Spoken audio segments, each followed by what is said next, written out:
Varicose veins కి సరైన చికిత్స కోసం సంప్రదించండి ఎవిస్ హాస్పిటల్. నమస్తే, వెల్కమ్ టు సుమన్ టీవీ. ప్రస్తుతం మనతో ప్రముఖ జ్యోతిష పండితులు బ్రహ్మశ్రీ నందిబట్ల శ్రీహరి శర్మ గురుగారు ఉన్నారు. వీరితో ఈరోజు కొన్ని విషయాల గురించి మనం చర్చిద్దాం. నమస్తే గురుగారు. వాగర్థావివ సంపృక్తో వాగర్థ ప్రతిపత్తయే జగతః పితరౌ వందే పార్వతీ పరమేశ్వరౌ. సదాశివ సమారంభాం శంకరాచార్య మధ్యమాం అస్మదాచార్య పర్యంతం వందే గురు పరంపరాం.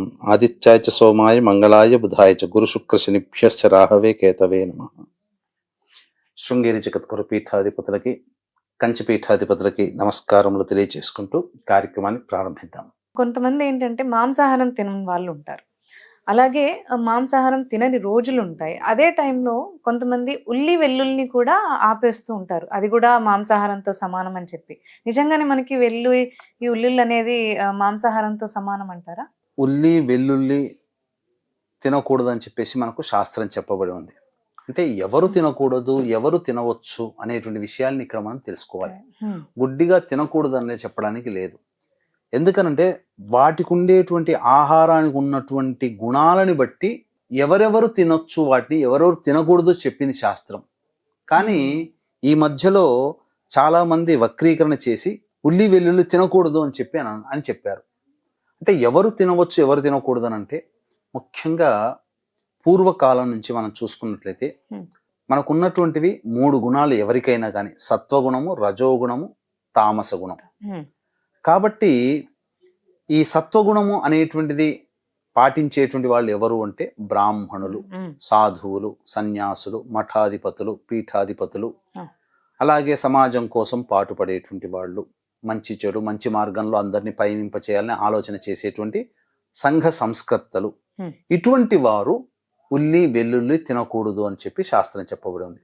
సాక్షాత్తు కృష్ణుడు కూడా చెప్పబడి ఉన్నాడు. అంటే ఎందుకు తినకూడదు, వీటి యొక్క జనన వృత్తాంతము మనం తెలుసుకుందాం. మనకు 2 కథలు అనేటువంటివి దీని ద్వారా మనకు వస్తున్నాయి, ఈ ఉల్లి వెల్లుల్లి యొక్క జన్మకు సంబంధించి. అంటే పరమ భాగవతోత్తముడైనటువంటి షట్చక్రవర్తులలో ఉన్నటువంటి ఒకడు శిబి చక్రవర్తి. అతని ద్వాదశి తిథి రోజున అనేక దానాదులు కార్యక్రమాలు చేసేవాడు. అతని దాన గుణం ఎట్టిది అని చెప్పి యముడు అతని దాన గుణాన్ని తెలుసుకోవాలని చెప్పి యముడు ఒక డేగ రూపంలో పావురాలను తలుముకుంటూ వస్తాడు. ఆ పావురాలు రక్షించమని వేడుకుంటాయి. అప్పుడు శిబి చక్రవర్తి అభయం ఇచ్చినప్పుడు ఆ డేగ అడుగుతుంది, నాకు ఆహారంగా కావాల్సినటువంటి దాన్ని నీవు పట్టుకున్నావు, నాకు దానికి ప్రత్యామ్నాయంగా ఇంకేదన్నా ఆహారం చూపు అని అంటాడు.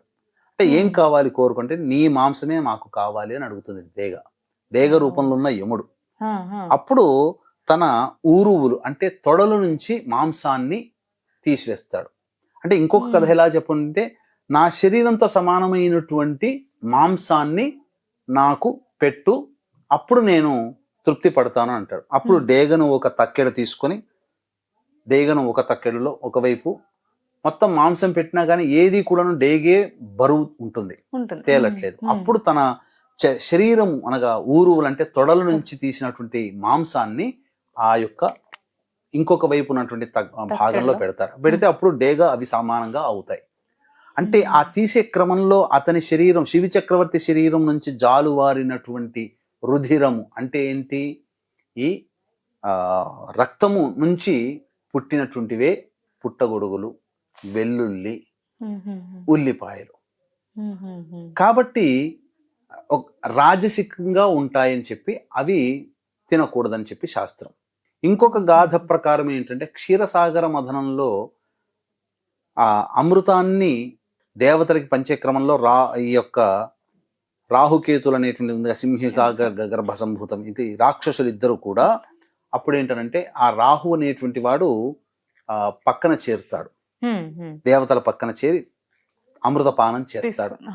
ఇది గమనించినటువంటి సూర్యచంద్రులు విష్ణువుకి సంజ్ఞ చేయగా సుదర్శన చక్రంతో తలను నరికేస్తాడు.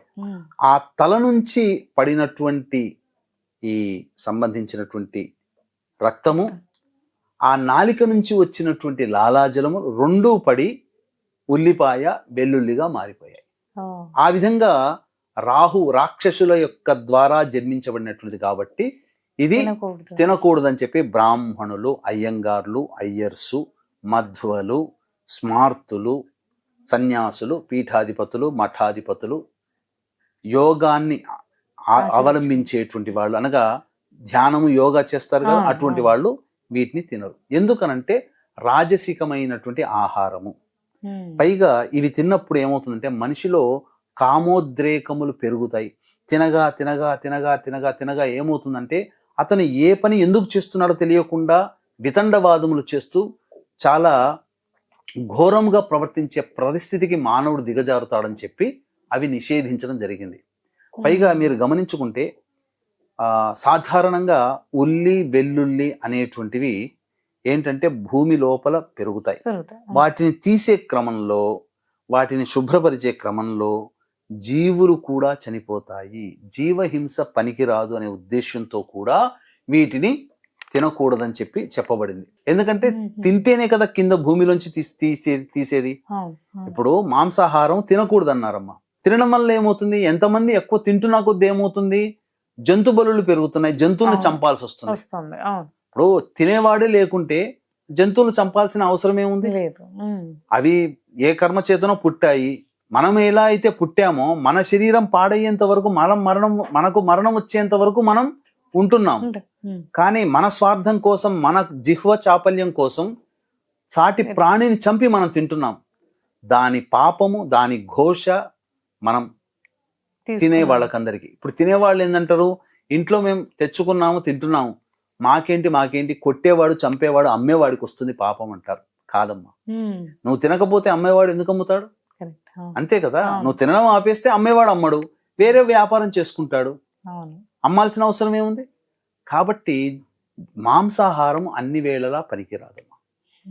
పైగా జీవహింస అని చెప్పాను కదా, ఆ జీవహింస కూడా చేయడానికి ఇష్టపడేవాళ్ళు కారు పూర్వీకులు. అందుకే ఉల్లి వెల్లుల్లి నిషేధించారు. పైగా ఈ పుట్టగొడుగులు పండేటువంటి ప్రాంతం ఏదైతే ఉంటుందో సకల మలినాలతో కూడుకున్నటువంటి ప్రాంతంలోనే పుడతాయి. అనగా ఫంగస్ ఎక్కువగా ఉన్న చోటనే కదా పుట్టేది పుట్టగొడుగులు. ఇప్పుడు చెట్టు మొదట్లో పుడతాయి, ఎక్కడో గోడకి తేమ ఇవన్నీ ఎక్కువగా ఉన్న చోట పుట్టగొడుగులు పుడతాయి.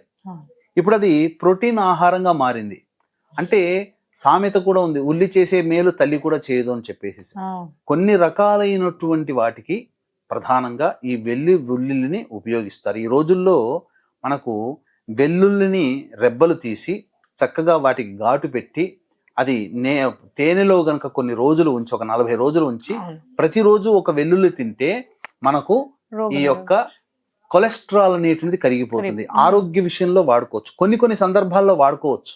అంతే తప్ప ఇప్పుడు ఎవరెవరు వాడుకోకూడదు అని అంటే సాత్వికమైనటువంటి జీవన విధానాన్ని పాటించేవాళ్ళు, ముఖ్యంగా దేవతా అనుగ్రహం కోసం జపం చేసుకునే వాళ్ళు, ఒక దీక్షగా ఉండేవాళ్ళు ఉల్లి వెల్లుల్లి తినకూడదు. అది ఆ విధంగా అందుకని మాలలు వేసుకున్నప్పుడు కూడా అది తినకూడదు అని అంటారు, ఆపేస్తారు. ఎందుకనంటే మనిషికి కామోద్రేకములు కలిగితే దీక్ష నుంచి విరమిస్తాడు కదా. అందుకని ఆ దీక్ష భగ్నం కాకుండా ఉండడం కోసం ఈ ఆహారాన్ని విసర్జించారు. అంతే తప్ప పూర్వకాలంలో కొన్ని ఆయుర్వేదాలలో కొన్ని అనుపానాలు ఈ ఉల్లి వెల్లుల్లి ఉంటేనే ఆయుర్వేద మందు పనిచేసేటు కొన్ని ఉన్నాయి. కొన్ని వాడే ఆయుర్వేదం తయారు చేసేటువంటి కొన్ని మందులలో ఉల్లి వెల్లుల్ని ఖచ్చితంగా వాడతారు.